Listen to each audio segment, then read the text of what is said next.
Good morning guys. So ipakita ko sa inyo ngayon yung mga itlog ng pabo na sinabi ko sa unang video ko na nabasa dun sa labas ng bakod natin.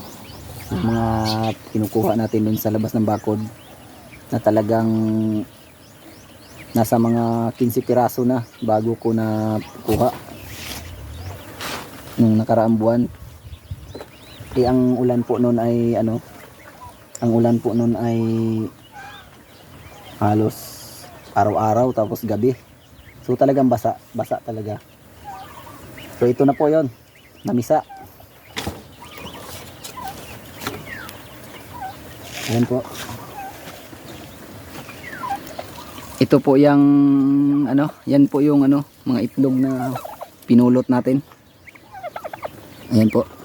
Doon sa labas, doon sa kugunan na talagang basa talaga, pero hindi naman siya nababad sa tubig. Pinunasan lang natin tapos pinalimliman baka sakali.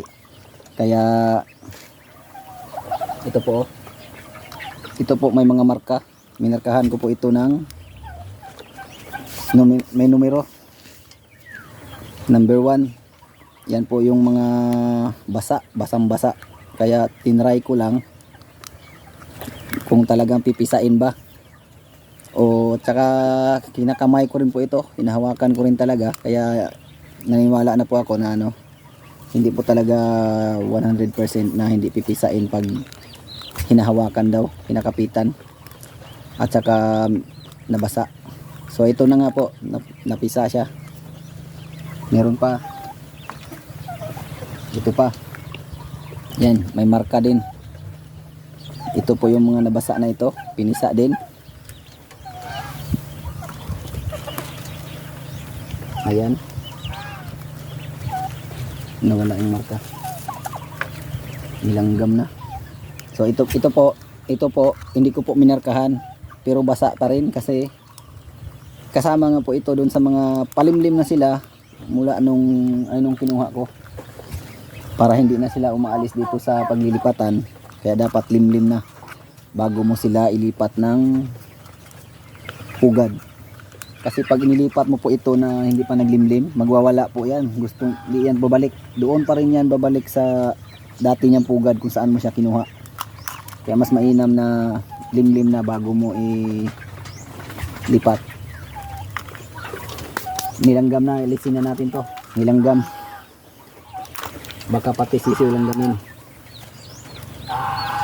Ayan, may marka. Yan po, yung mga basang-basa po ito. Naulanan. Daming langgam. Ito na po, oh. Oh, yan. Malusog, malaki. Yan po ang ating mga sisiw ng pabo. May naglimlim po kasi akong gansa doon po sa kabila. Ngayon napisa na po yung iba. Yung may nilanggam pong isa. Kaya ang ginawa ko po doon sa mga unang napisa, meron pang hindi napisa po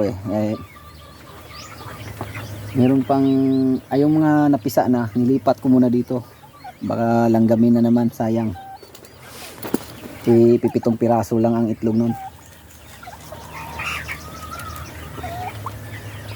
So ito po, dito ko muna pinayup-yupan ang gansang ito. Ang laki ng sisiw ng gansa. Ayan, nakadalawa na po ako ditong lagay.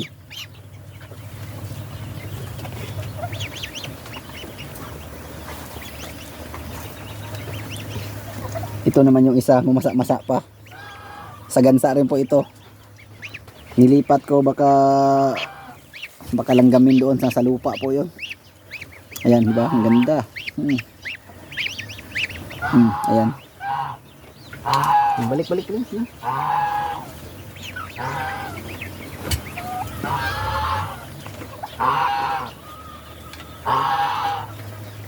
So okay na po.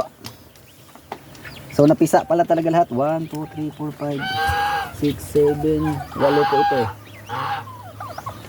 So napisa lahat ng nilimliman niya.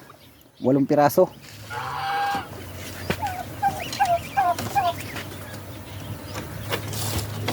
Dahil nga po dalawa po silang magkasalo na nag-itlog dun sa labas ng bakod. Ang ginawa po natin ay hinati natin ang itlog. Nung naglimlim na rin po itong isa. Andito.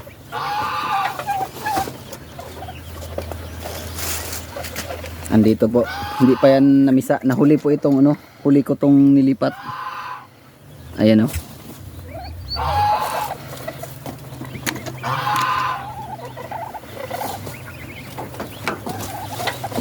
So, yan. So, masasabi ko po talaga na iwan ko lang po siguro pag nababad siguro sa tubig, baka hindi na rin siguro, baka mamahon lang. Pero kung basa lang naman ang ulan, pwede po nating punasan yan. Saka po yung maniwala dyan sa sabi-sabi na pag hinawakan na hindi napipisain. Nagbaka sakali lang naman po ako, kinapitan ko po talaga ng kamayan bago nung dinala ko rito. Talagang binitbit ko po yan galing dun sa pugad nila sa labas sa kugunan. Kaya inipon ko dyan sa loob. Maraming salamat po, sana ay katulong at magbigay idea sa mga baguhan lang din na kagaya ko. Salamat.